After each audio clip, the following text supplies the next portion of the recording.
Welcome to episode 240 of Empty the Bench on the Empty the Bench Podcast Network. He's Tom Albano. I'm Nick Morgasen. Follow Empty the Bench on social media at ETB Sports, Facebook, Twitter, and Instagram. Follow the Empty the Bench Podcast Network at ETB Network, Facebook, Twitter, Instagram, and TikTok at ETB Network. Make sure to like and subscribe to our YouTube channel, youtube.com/ETB Network.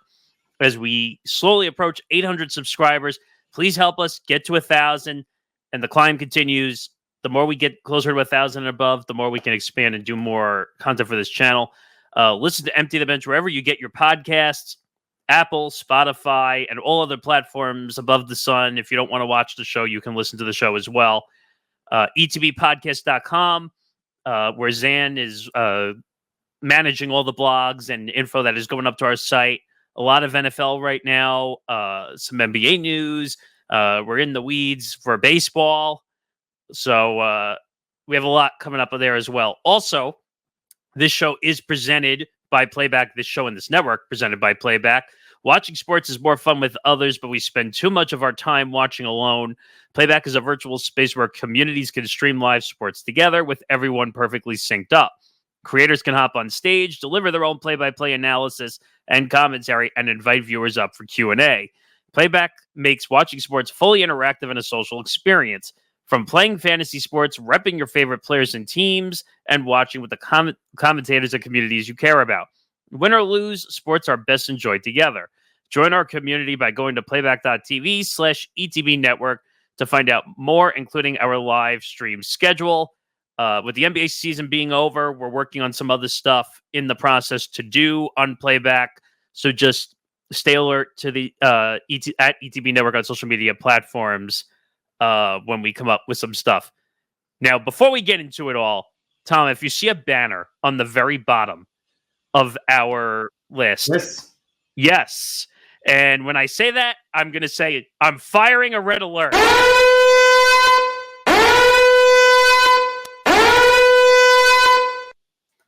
I'm going to warn you right now. This is going to be a very NBA free agency type of show.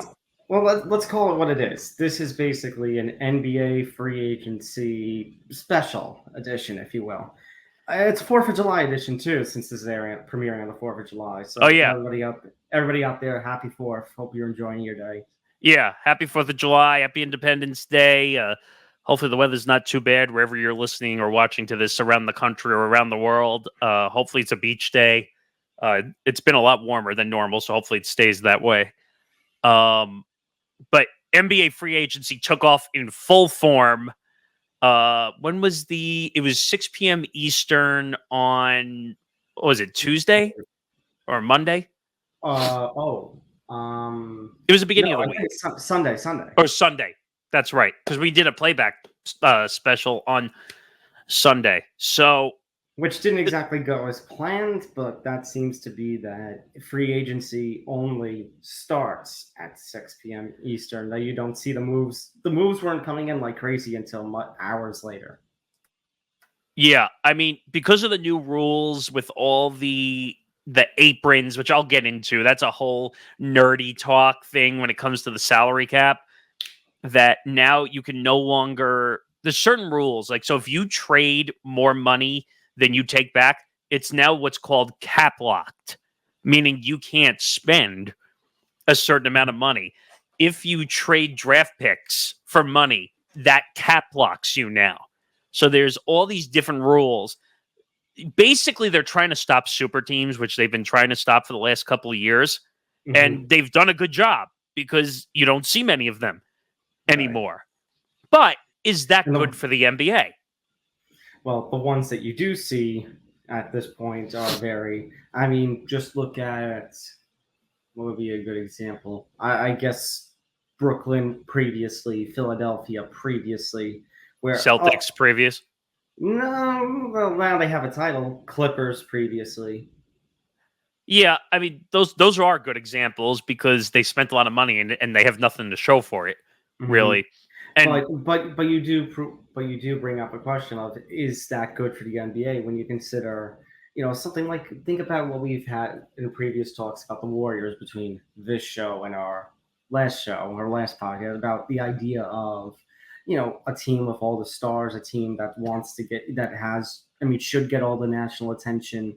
The concept of hate watching, those do drive ratings, and ratings do drive money for the NBA. So It's a good point because I remember, and this is going back to the early 2010s, but Miami, when yeah, when Wade and Bosh and LeBron, even though I look back at that era now and I wonder if it really was a big three because Chris Bosh was an all-star, but he really didn't play up to his potential. Now, let me be fair. He had the blood clot issues. He had all that, but he wasn't really up to the Wade and LeBron level of star. So, excuse me, I would say I would put that one to the side. But the Celtics originally, Pierce, KG, and Ray Allen, like that to me screamed big three when they were first putting that together, and they won a title. And they even throw Rondo in there. I would say that's like a 3.5, like a big 3.5. But they won a title. They actually ended up getting to the championship a second time. They lost to the Lakers. So one title, 2 conference titles to show for that era. Right. So you kind of can't do it anymore because of all the issues with the salary cap, because now you get penalized up the wazoo. And now I'm hearing in the next couple of years, if you spend way over it, they're going to take draft picks away from you. Now, if you spend over the second apron, which is whatever that second luxury amount is. But that's a nerdy conversation for another day. Let's get into the free agency. So this is going to be a very Nick Morgasen heavy episode, and because this is his wheelhouse and this is his favorite thing. Well, I'll tell you right off the bat, and you can let everybody know, I was confused by some of this quite a bit. So this is going to be a Nick Morgasen take-a-palooza.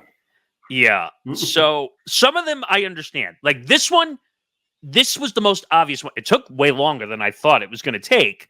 But by the way, if you notice, the 3-run-4 supposedly had some significance to Jayson Tatum because I think he's from St. Louis. So I think he took the area code of 314. I that's what I heard. I don't know if that's 100% accurate, but let's see. Yeah, St. Louis 314. Okay, so he took 5 years. He didn't take the full max, from what I understood. He could have taken 5 years, $336 million. Which, by the way, think about that roster now.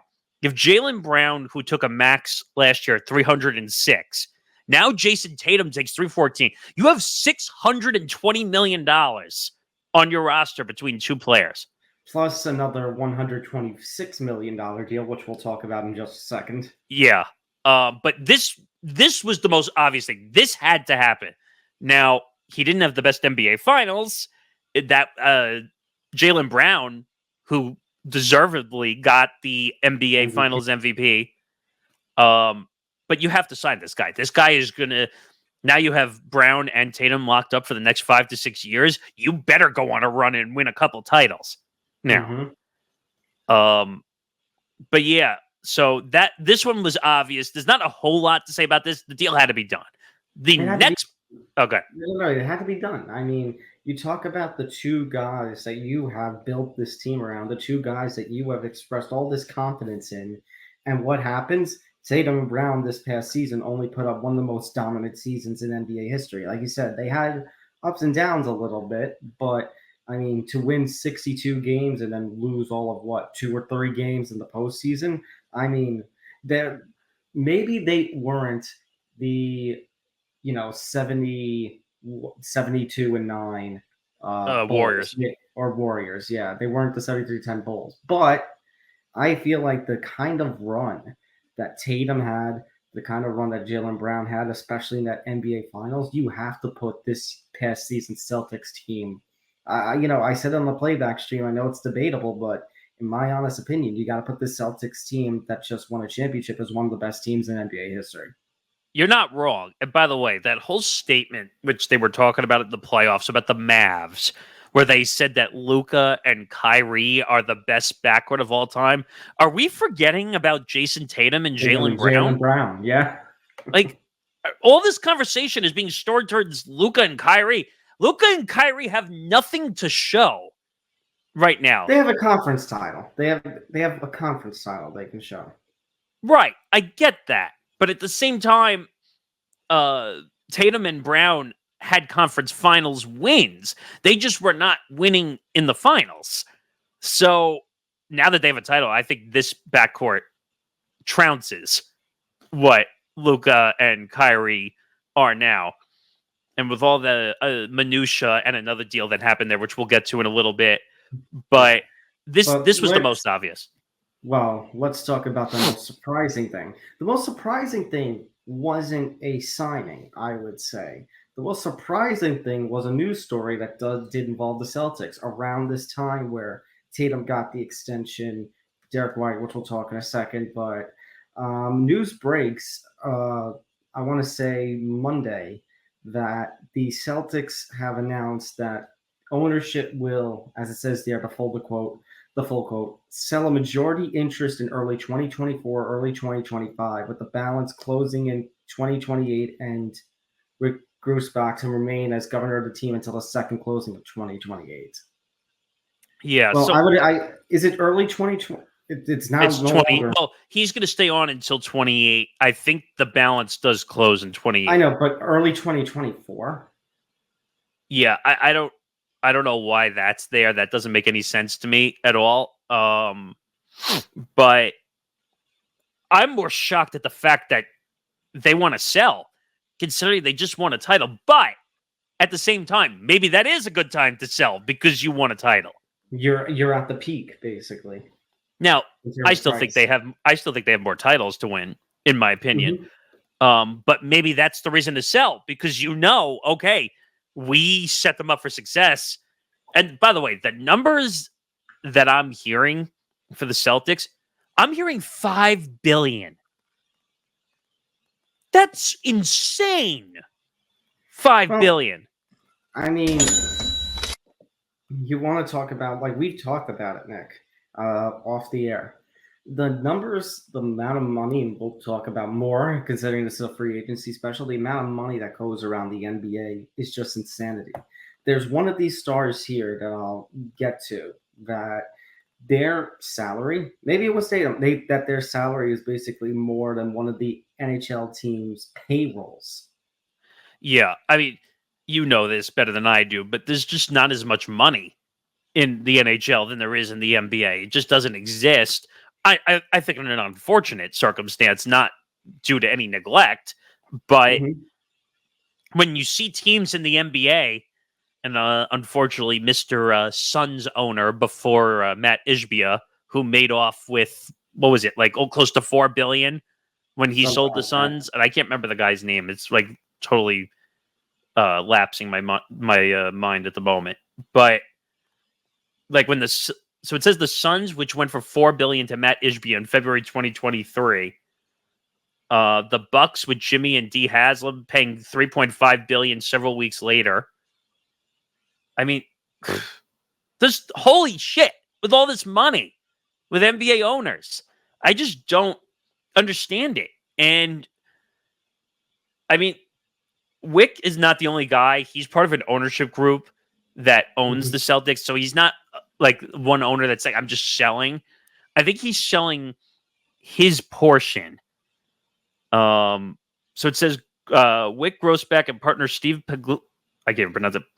Paglugia led a group that purchased the team in 2002 for, listen to this, they purchased for $360 million. Think about that. $360 million in 2002. So we're talking a little over 20 years later. So from 360 to $5 billion. Insane. I mean, Forbes does list the Celtics as $4.7 billion. But that's just that's probably the biggest return of capital I've seen in ever when it comes to money. And that's why Jayson Tatum is now has the biggest contract in NBA history. But people are wondering, and I've had a lot of people ask me this over the last couple of days, why, if they knew they're going to sell, why would they sign Jayson Tatum? And I'm like, hello, Jayson Tatum makes the franchise more valuable being under contract, not off.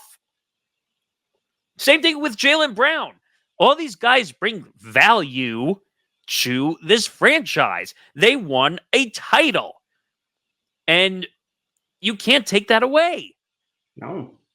And actually, you know what? Go to the next one because I'm going to bring that one up too. Yeah, we got to talk about it. Derek White also gets a deal, 4 years, just shy of $126 million in his extension, which does include a player option. Does that include extra dental insurance for those teeth?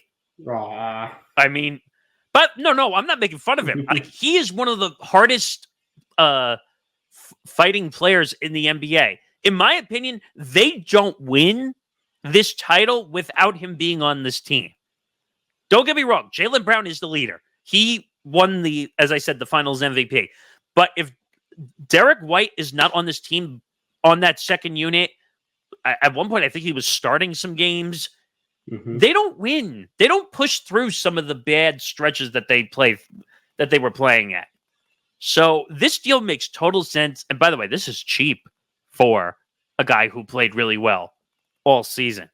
But the Celtics were probably, for a team that is looking to repeat, they did an amazing job getting their cornerstone back together and playing for the next 5 or 6 years. And that's what you want. You and I can remember this for the Yankees in the 90s. Mm-hmm. Getting our guys together. Jeter, Bernie, Posada, Mo, just keeping them all together. It's all about consistency. And that's what the Celtics are now. And unfortunately, the Celtics are going to take us down in New York for many years to come. Yeah, well, that's another talk for another time. Let's go off of Boston and let's talk about another team that is keeping its assets together, but maybe not exactly in the way, a successful way that maybe Boston is doing it. Let's talk about the Lakers. This is, as of the time we're recording, this is the most recent big move, and that is that LeBron James has officially re-signed with the Lakers. 2-year, $104 million contract. He did opt out of his original contract, which Chris Paul already kind of hinted at during the NBA Finals accidentally. Whoops. Well, also his agent, too. That's what I said. Oh, okay, yeah. Rich Paul, not Chris Paul. You said Chris Paul. I said Chris Paul. It's okay. I'm tired. Let me try that again. Rich Paul kind of hinted at it during the NBA Finals that LeBron was going to opt out on this contract. Whoops. It's okay. And now LeBron gets a 2-year, $104 million contract, but not without, and he has a player option for 25 and a no trade. And a full no trade. But this didn't come without a little bit of a scare. We'll talk about Bronny. Bronny did end up getting drafted by the Lakers at number 55. But LeBron had been willing to take a pay cut because there had been, hey, I'll take a pay cut as long as we can get the stars. We've talked about how LeBron wants the big veterans on the team. That's something that has had, he's done in LA, he's done in Cleveland. Do you see something that... No, I'm just laughing because every time LeBron says he wants stars, he never gets them. Well, let's start. So now nothing, LA basically got nothing in free agency. And supposedly, according to rumors, LeBron ended up saying, okay, now I want a payday. And it was all this, that versus, no takey backsies. But LeBron ends up getting his payday. It's just laughable to me. And by the way, so technically he didn't take the max. He took about, I want to say 3 to 4 million less than what he could have taken. And actually, and this is going to sound funny to you and to other people, how I say, I don't 100% understand the UFC, and you explain to me some of the small nuances I don't know. Yes. Well, now I'm going to explain to you a small nuance that might not make 100% sense. So he took 3 million to 4 million less. That actually keeps them under the second apron number so that they don't get penalized and cap locked. So people are going to say, oh, well, boo-hoo, LeBron took 2 million, 3 million less. Well, actually, it matters. The other thing that's just player option, which means next season he could just opt out of the contract. It's the same contract. After this season, he could opt out of the contract again, and he could be a free agent again next offseason. It's literally the same contract that he just opted out of, essentially. So I'm basically gonna tell you what I think this means. What I think this means is he and Bronny do whatever they do this season. And considering the path that you and I have talked about LeBron since the unspoken days, I've got a feeling next season, I mean next off season, so about a year from now, late June, early July, we're gonna get that letter in the Players Tribune that I predicted that basically says 25-26 will be my last NBA season. Well, I was going to hold on the Bronny James news for a second because it kind of has to do with what we're talking about. But Mm-hmm. but the whole LeBron James situation is just funny to me because he's like, apparently he called Klay Thompson right at the beginning of free agency Yeah. and said, "Hey, Klay, I know you're not happy anymore in Golden State, Which Klay we'll talk about right after we do the James family. but come play with us."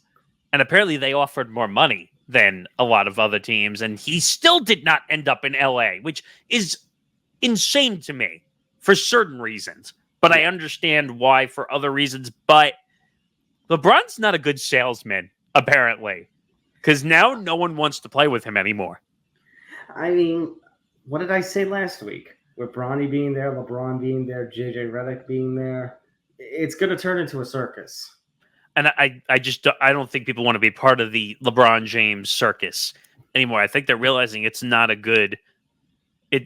Basically they're going to end up cleaning up elephant shit instead of doing what they want to do there.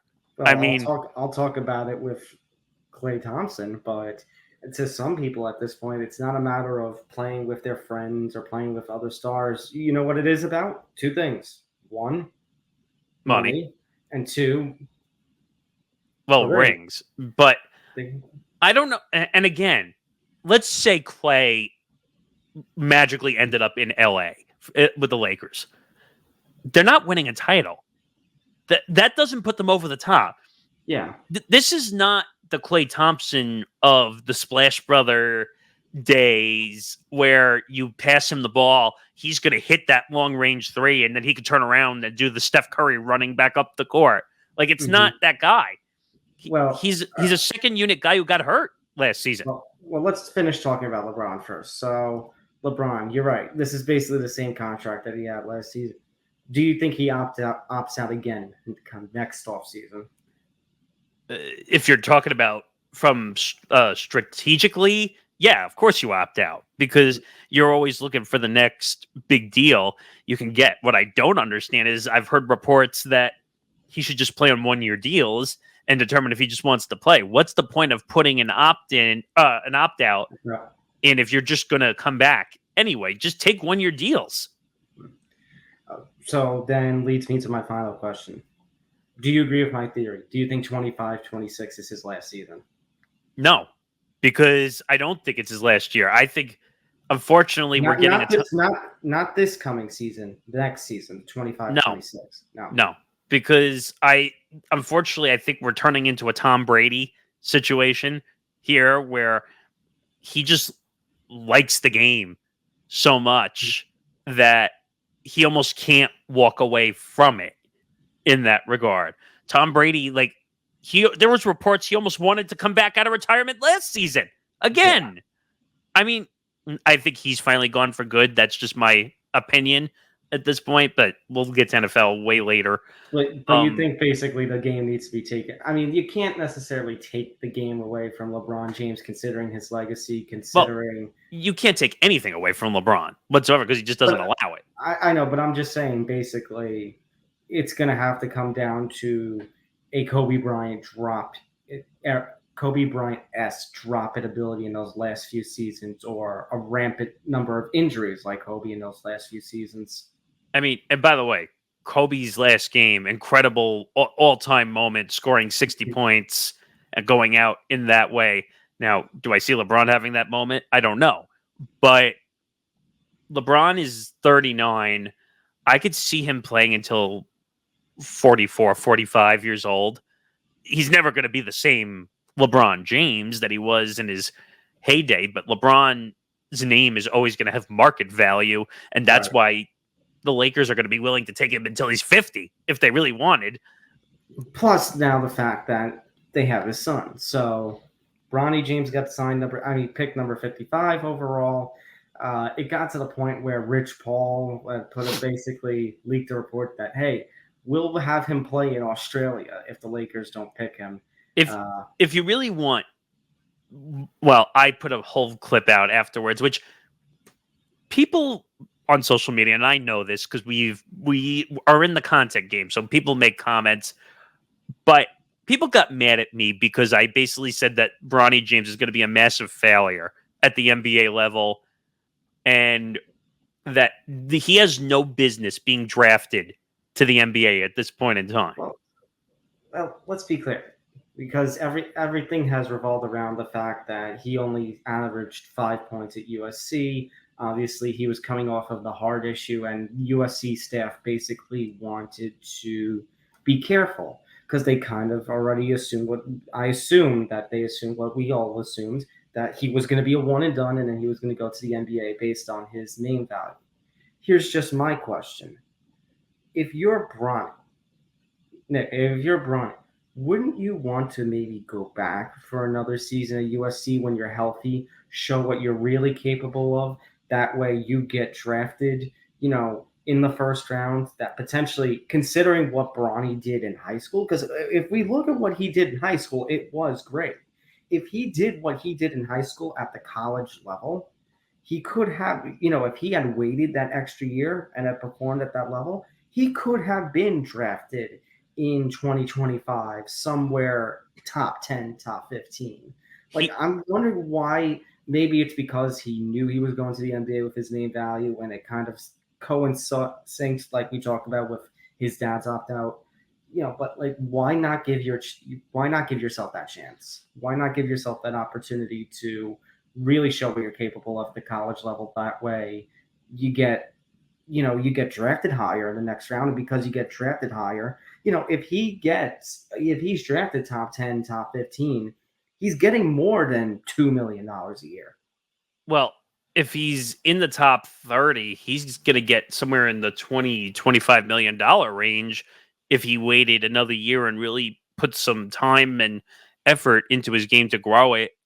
And show that he can truly come back from that heart issue. Because at this point, like we talked about, we get it that now he's healthy, but considering he's coming off a season where he just had 5 points, is JJ Redick going to be willing to start Bronny James? I don't know. Well, the reports are that even though he signed a NBA deal, a lot of times second round picks sign two-way contracts. Yeah, well, that's okay. So you're going to go to the thing that I was going to mention, that there were reports in the last couple of days, something that you didn't believe, but I said could have been a thing. There's reports that Bronny could start in the G League. Well, I think that's probably going to happen. Now, here's a factor that most people don't have between their NBA and their G League team. The South Bay Lakers facility is down the street from Staples Center. So he could go play in a G League game, and then at night, well, if they're home, number one, he could go and be available to play on the roster off the bench. Now, I don't know if I see that happening, though. Yeah, but you know what? I have made this kind of thought.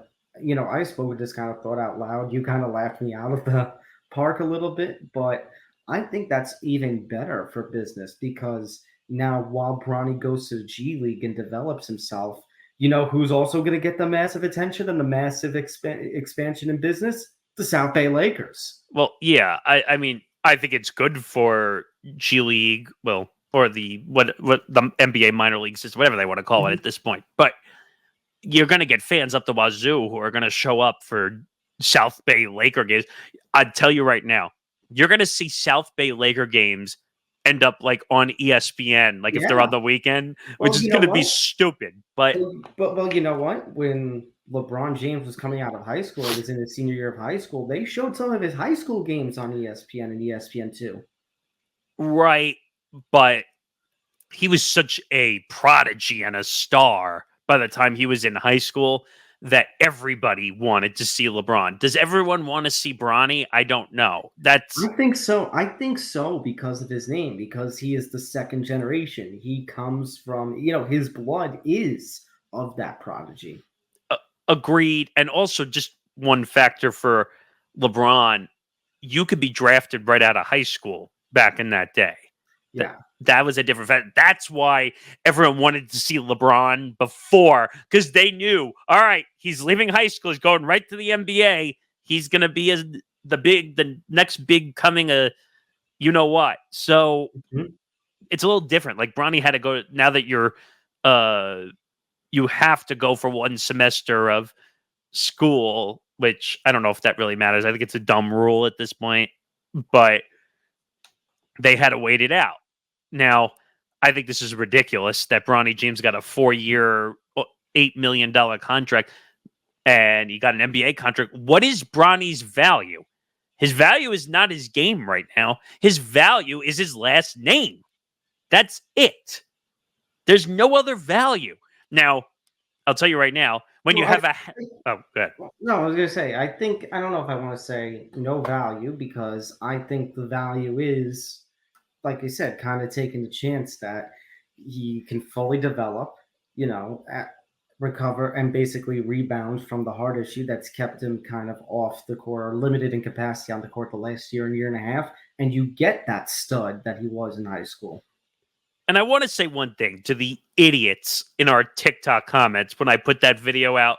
People are saying I'm being insensitive to Bronny James's heart condition.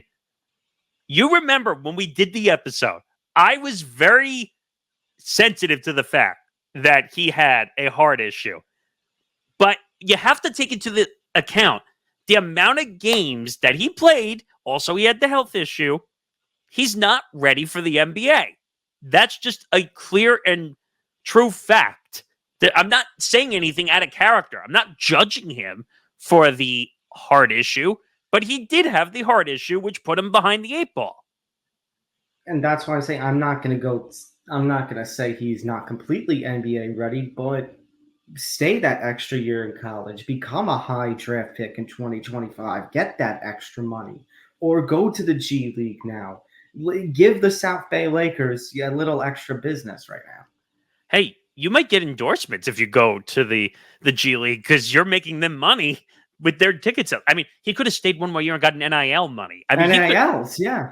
So I don't understand why he wouldn't stay for one more year. I guarantee you, because now that you're allowed agents, Rich Paul probably could have gotten you a few $1 million of NIL money if you really wanted to stay at USC.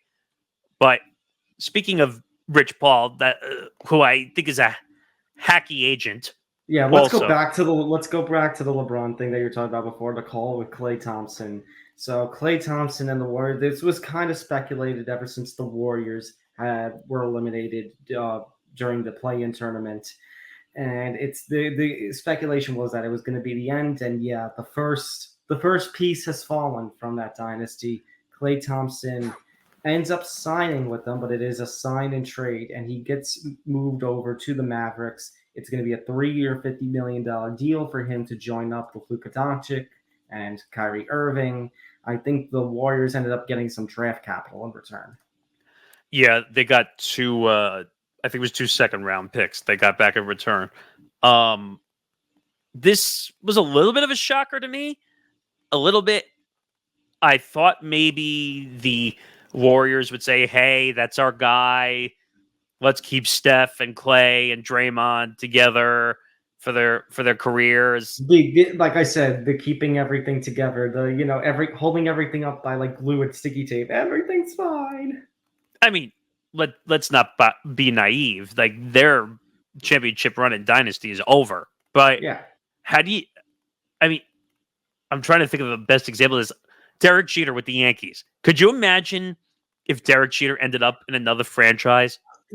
I get where you're going with that, but if we're going to make a comparison and an analogy, Derek Jeter to the Yankees versus blanked with the Warriors, I associate that more with Steph Curry than I do Klay Thompson. Agreed. And by the way, as Steph Curry, for all the rumors we've heard over the years that Steph Curry might want to leave, that's a load of BS in every way, shape, or form. Steph is going to remain with Golden State until he doesn't want to play in the NBA no more anymore. Yeah. And I think Klay should have been with Golden State for the rest of his career. The Warriors are making some odd business decisions. But I think the Warriors do. This shows that the Warriors do have that recognition that their days from the 2010s and that extra title with 20 in the early 2020s. I think they recognize that it's over. But does Draymond have more value than Klay? That's what I don't understand. Draymond's not putting up 25 a game. I understand, and I'm not the biggest fan of Draymond's antics, but me neither. But to answer that question, yes. Unfortunately, yes, and we kind of saw that this season. Klay Thompson seems to have lost a big step. Well, I also think, and some people made some good points, that for 2 years plus, he was basically being paid to sit with the ACL injuries. Unfortunately, having 2 in the span of 3 years. Right, but if you're talking about business moves, if you're the Warriors, unfortunately, that's a business move that you say, if we want to go down and come back up in a quick amount of time, like if you want to make that comparison again, like we think with the Yankees, unfortunately, there's just no place for Klay Thompson on that team unless he takes a big bench role, which he's not going to do. Well, my question to you is Draymond Green worth the $100 million that the Warriors signed? I think I understand what you're saying, and Nick, I agree with that too. Both can be true. Both can be true that Draymond is not worth that, but at the same time, Klay is worth even less. I think, unfortunately, what we're witnessing, people might consider me extreme, but that secret base show collapse. Yeah, I think we're about to see the Warriors' path on that right now. First of all, I think Klay is actually going to do better in Dallas because I think he'll have more ability to be a spot-up shooter rather than having to really take the ball and develop the shot, which is what he did for many years, and it worked for him. But now people don't realize it, but Kyrie's probably one of the best passers in the NBA. He could spot Klay up for more shots, and that might help Klay so that he doesn't have to force his shots. Because if you saw the last couple of years, Klay was forcing shots and trying to make his own offense that just was not working. Getting him spot up with Luka or Kyrie might not be a bad thing. It's going to be weird when the Warriors play the Mavs in Golden State and you see Klay on the other side of the ball. That's going to be very odd. But you know what? Things were coming to a head, and I saw a clip from Richard Jefferson on one of the ESPN NBA shows. And basically, he was claiming he saw him during one of the Christmas Day games last year. And he said, "Hey, Klay, how's it going?" And he's, "Keep your mentals up." And Klay was like, "Well, then pay me my money." But but if we're going to look at that comment, the Lakers offered him more money. And he decided not to go there and go to Dallas. Well, that's a good point. And I was starting to refer to that a little bit earlier, where apparently he was offered 4 years, $80 million from the Lakers. And he turned that down. Now, if I'm not mistaken, Texas is one of the no tax states. It's not just that. It's not just that. And I get why his father was mad too. But it's like what I said before. You know why he would sign with Dallas? Opportunity to play with Luka and Kyrie, who just played for NBA Final, play for a ring. Now, I don't want to say ring chasing because that's what part of the business of sports is. You want to get the championships. So, well, this is a unique scenario because Klay has won 3 rings. So it's four. Excuse me, 4. So it's not like he's desperate, and I don't mean that in a bad way. I just mean like he's got his rings. He's just looking for another opportunity to stay relevant and win. Right. I think he recognizes, and I give Klay this credit, I think he recognizes the Mavericks are closer to a championship than the Warriors and Lakers are. I mean, he could have stayed in Golden State, and they could have. He would still be a fan favorite and all that stuff. Like, that's not the issue. The fans were going to love those 3 forever. Golden State, because they brought 4 titles there. But I don't know. It'll be interesting to see with Kyrie and Luka at the bump at the top instead of Steph, how he handles everything. And it's going to be interesting to see, basically, like I said, if we're going on the path of that secret base show collapse, what's going to be the next piece to fall? Because I think it could be Kerr. I think he could end up not being coach in another year or two. But I think it's the same thing. I think if Kerr wants to be there, he will be there, and if not, then he'll move on and do something else. He can always go back into the booth somewhere if he really wanted to. But all right, this was going to be our big story, but then all this other stuff happened. Paul George. Now, there's a lot to explain here. A lot. So he was having conversations with the Clippers. He had an opt-in. He was trying to figure out if he was going to stay. Then he was possibly going to opt in and then be traded. That was a whole nother thing. Lawrence Frank, who I know all too well, who used to be the head coach of the Nets, then made his way all the way up into the front office for the Clippers, comes out. And the Clippers put out one of the weirdest statements of all time. And I don't have the statement in front of me at the moment, but basically the Clippers released a statement on Paul George basically saying that he's no longer with the Clippers organization. And I was like, wait, what? Why would you release that type of statement? And basically they were saying, oh, we're happy to have him, blah, blah, blah, blah, blah. And then we said, all right, well, there's only one team that's really going after him, and it's Philadelphia. I mean, we heard other teams potentially going after him. Well, the Warriors were, for example, but it seemed more as time went on. Reality was it was only going to be the 76ers. So he gets his 4-year deal, $212 million, maximum contract with the Sixers. I'm not a fan, to be honest. Playing with Joel Embiid, I don't know if that's exactly the greatest news ever for being with the organization and trying to figure out what actually works and how everything is going to be. But I don't know. I'm not going to be skeptical 100%. We'll see what happens with the organization. And it led to some other small deals also, which included Eric Gordon getting a 1-year deal, $3.3 million veteran minimum for the Sixers. Now, I think he was with the Suns, who I actually liked him with the Suns. He was a good player. But we'll see what happens. I'm not going to judge it right now. We'll see what happens with the Sixers, but I don't think they're going to win a title. No. And then, actually, if you want to go, I know there's let's go to the other one, because if you want to talk about the LA Clippers, and they ended up getting Derek Jones Jr., I guess, now with all that money that is freed up.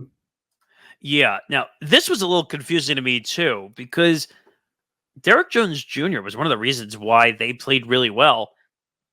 The Mavs played really well and really got far. And I thought maybe they were going to have a chance at the NBA Finals, even though they only won one game.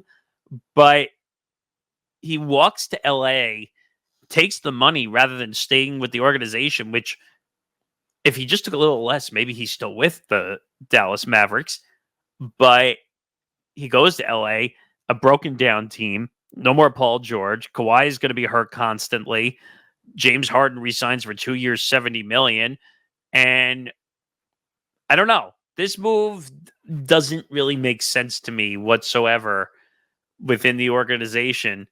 And I don't know. We'll see what happens. There's not much more I can really say about that one, but okay. And then I'd say we're getting late, so we gotta move. Yeah. So I'll let you hit this one first because I know. Okay. Look, I get what Hardenstein meant to the team in this last run. I understand that he was a very significant role player, and I'm going to miss him. At the same time, the Knicks were not going to give him the $87 million. And once again... Yeah. Once again, aprons. Yeah. I mean, so I want to explain quickly because I know we got to move on. But what I will say to everybody is they couldn't even offer this money. The most they could offer was $16 million a year over 4 years. So what is that? 4 years, $64 million. Mm-hmm. So that's the most they could have offered without penalizing their payroll. And we kind of knew after Knicks run and hard side to be desperate to have him. I just didn't know it was going to be the Oklahoma City Thunder. Well, you know what though? I don't think that's a bad move for OKC because they needed a big man to crash the glass, which they did not really have. And is he going to score? No, that's not his game. His game is to rebound, to pass, and to play and block, and he's going to bring that significant value to OKC. Now, the Knicks really need a big man because of I'm forgetting the guy's name who got hurt during the season. Well, I've said that they've needed a big man just in general. I feel like they have a lot of talent with they don't have any of the big 7 foot. I shouldn't say they don't have any. Right. Oh, Mitchell Robinson. That's the guy I was looking for. But because he's a big question mark inside the organization for how healthy he'll be this upcoming season. He had ankle surgery to repair a stress fracture that he's sustained in Game 1 of the Pacers series.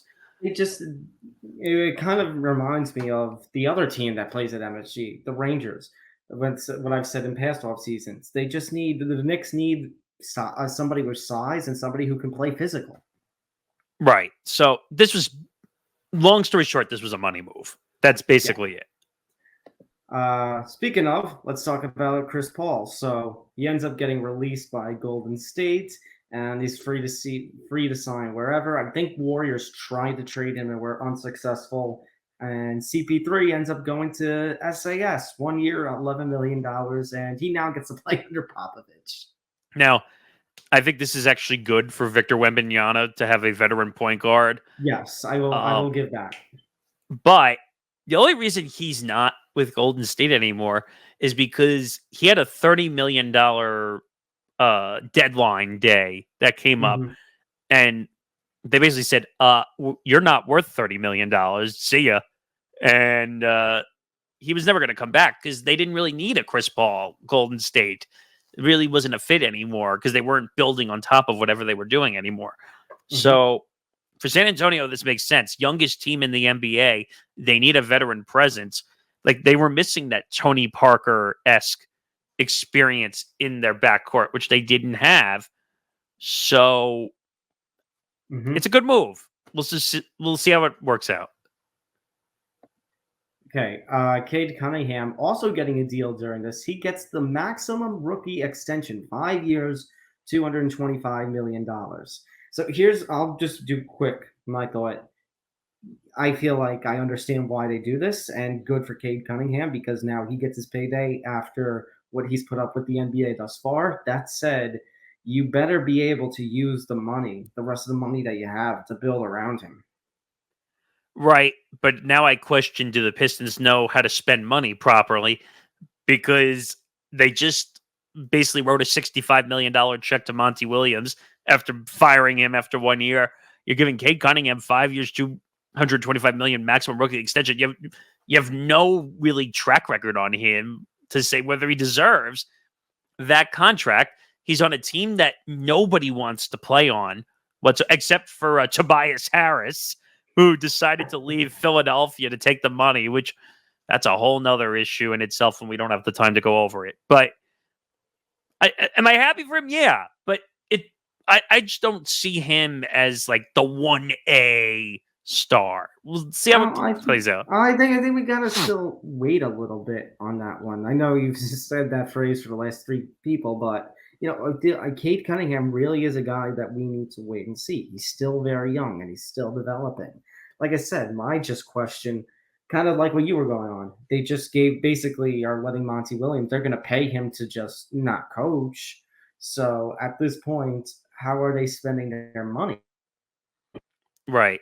I mean, and I don't know. Somebody like a Cade Cunningham. Yeah. I mean, we'll see what happens with it. We'll see what the deal does. It's a lot of money, but it's Detroit. So, Kentavious Caldwell-Pope, 3 years, $66 million to the Magic. This one confused me a little because I thought it was obvious that it was going to be back in Denver because they needed to re-up. Now, I think Denver is the biggest excuse for saying that they didn't want to spend money to rebuild their roster. Nikola Jokic, like if I'm Nikola Jokic right now, I'm pissed, like in every way, shape, or form. This was one of your guys. He was part of the fabric of them winning a title and being a part of this team. And you let him go to Orlando, of all places. Orlando outpaid you. How does that happen?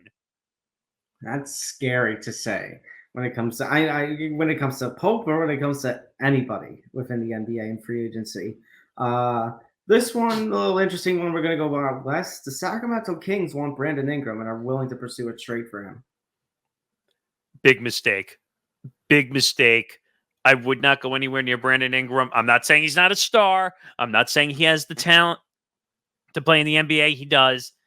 Why would you ruin that young cluster you have in Sacramento? I was just gonna ask if you think it's gonna disrupt the chemistry of the building of youth.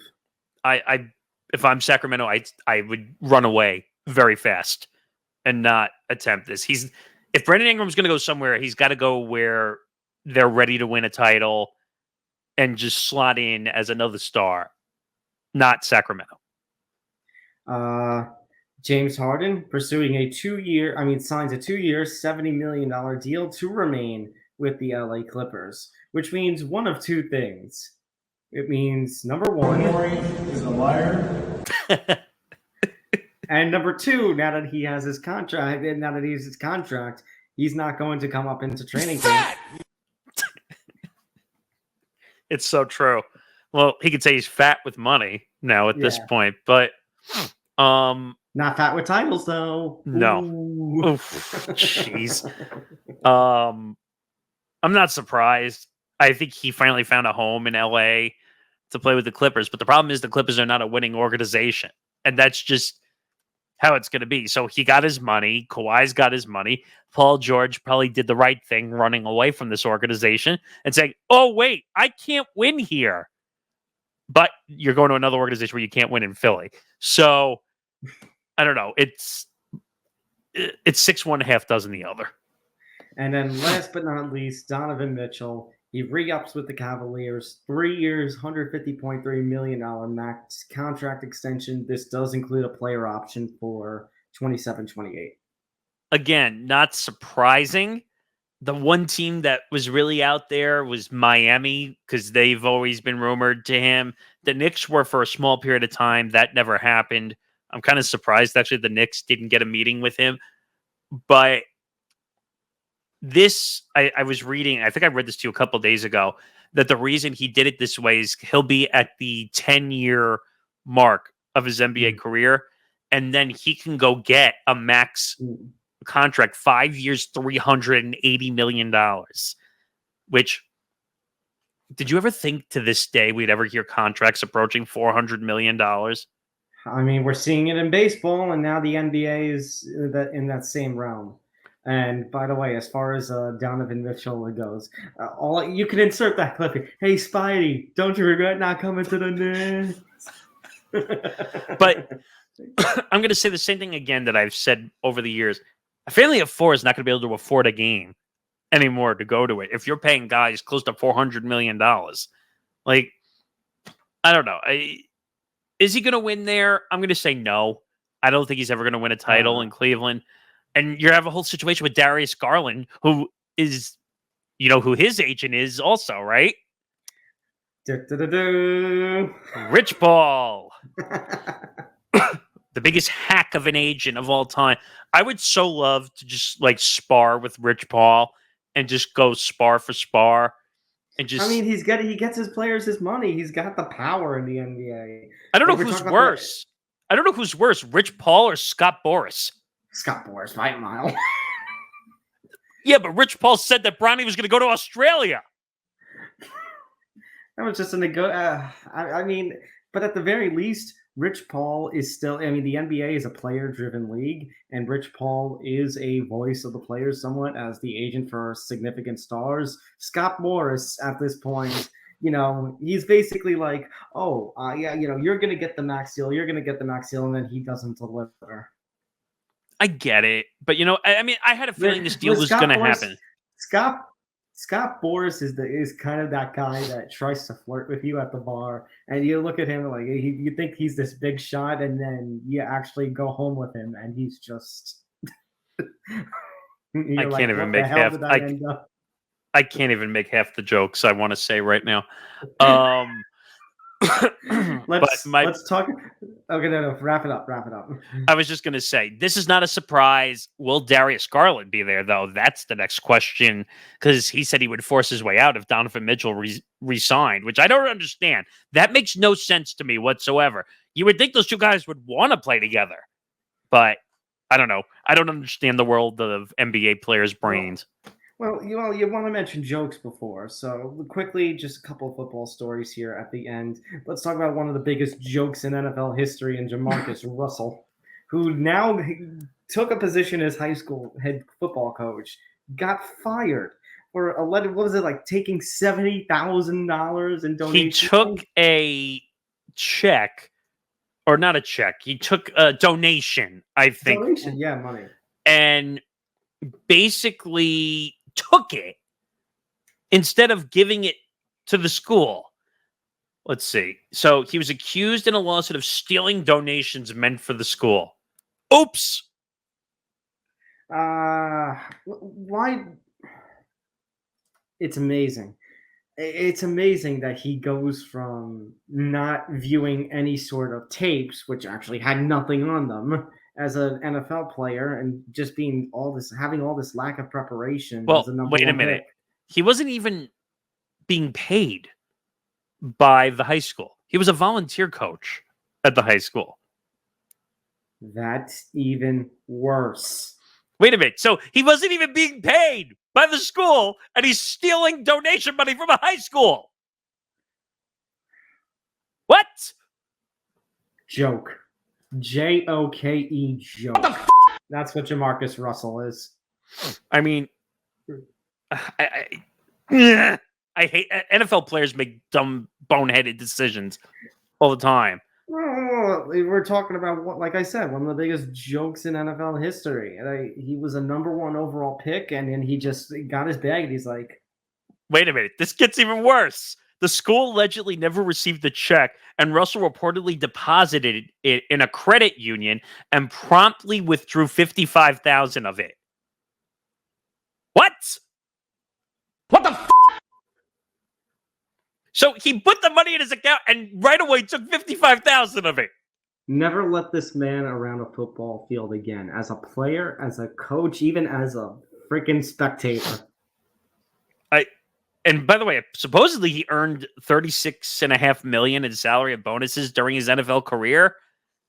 So it makes me question why he would take $75,000 donation from a high school. But again, I shouldn't be reaching into people's pockets. It's not fair. No. Okay. But quickly, last thing. Jury has actually ruled that the NFL violated antitrust laws. We're talking about this NFL Sunday ticket case. The settlement basically is going to, hold on, I have the jury awarded $4.7 billion to residential subscribers and $96 million to businesses because, and now the AP site just completely crashes on me. I have it right here. Pick up for that. So I'm reading the same thing you are, basically. So the jury awarded 4.7 in damages to residential, like you said, $96 million in commercial. But since damages can be tripled under federal antitrust laws, the NFL could end up being liable for $14.39 billion. Billion. Holy shit. Yeah. And it would be spread among equally the 32 teams. That means each one could be paying as much as just shy of $450 million. I mean, like, what? I mean, like, whoa! Like, now, this is not done. This is still not done. There are still, all eyes are turning to July 31st. Post-trial motions are going to be heard. That can include a request from the NFL to have them rule in favor of the league because the judge determined the plaintiffs did not prove their case. Because Judge Gutierrez voices frustration with the plaintiff's attorneys midway through the trial, but the closing argument by Kermody was clear and easy to understand. He showed an April 2017 NFL memo that basically showed the league was exploring a world without Sunday Ticket in 2017, where cable channels would air Sunday afternoon out of market games not shown on Fox or CBS. I mean, I have to talk about the one funny thing. I think I read this to you the other day where the original lawsuit came from. Mm-hmm. And the lawsuit was originally filed in 2015 by the Mucky Duck Sports Bar in San Francisco, but was dismissed in 2017. 2 years later, the Ninth Circuit, which is jurisdiction over California and 8 other states, reinstated the case. Gutierrez ruled last year the case could proceed as a class action lawsuit, which is what we got. By the way, one of the key class members was a man named Rob, I hope I pronounce this right, Lipincott, who was a New Orleans native and moved out to California. He bought Sunday Ticket because he wanted Saints games. And he basically said, if the league offered, something instead of purchasing the whole thing where you can purchase just for specific teams or specific weeks, he wouldn't have been part of the lawsuit because he just would have gotten the stuff for Saints games.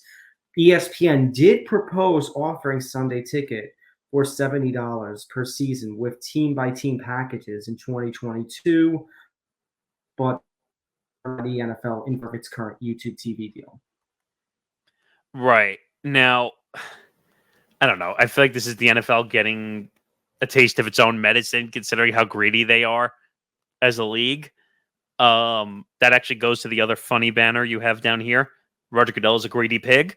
I didn't put that in there. You put that in there. Oh, did I put that in there? I don't know. You put that in there. Okay, fine. I'll take credit for it. But Roger Goodell is a greedy pig, and now he's getting what he deserved in the process of this whole thing. And now they're going to have to pay close to $15 billion, possibly. And I'll still enjoy my Sunday Ticket. I mean, well, where is it on? YouTube TV now? Yep. I technically have YouTube TV. I still purchase Red Zone, by the way, even though I have YouTube TV. Well, you part of the deal is you can have NFL Red Zone with the YouTube TV and Sunday Ticket. Right. But I don't know. I've always been a Red Zone guy forever. I like just watching that stuff. But because last season was my first season with it because I didn't have. I mean, I had DirecTV, but we haven't had it in a long time. We never had Sunday Ticket. Well, we cord cut. Basically went to YouTube TV, so that's what we're using for everything now. But you know what? This serves the NFL right. They're freaking greedy as fuck, and they need to pay up. But that'll do it for this episode of Empty the Bench. Make sure you tune in, watch if you haven't seen it. If you're not watching it live when it premieres, make sure you like and subscribe. YouTube.com/ETB Network for all this show and all the other shows that we have in our offering. Make sure you go check out or listen to our podcast. Let's try that again. Listen on the audio side and find our podcast if you don't want to watch. We're on all podcast platforms. Apple, Spotify, iHeart, Odyssey. We're on all the platforms, so please go find us if you want to go listen. You don't want to watch. Make sure you check out our website, etbpodcast.com, for all the latest blogs and information. A lot of NFL news coming out as well, so make sure you go check that out. Make sure you check out our sponsor, Playback, where we do all our streams. We're working on some stuff behind the scenes to do a show, trending news and sports stuff once a week. So make sure you check that out as well. Okay. Whew. Made it to the end of the episode. This NBA free agency frenzy episode of Empty the Bench. For Tom Albano, I'm Nick Morgasen. We'll see you next week for episode 241. Good night, everybody. Take care, everyone.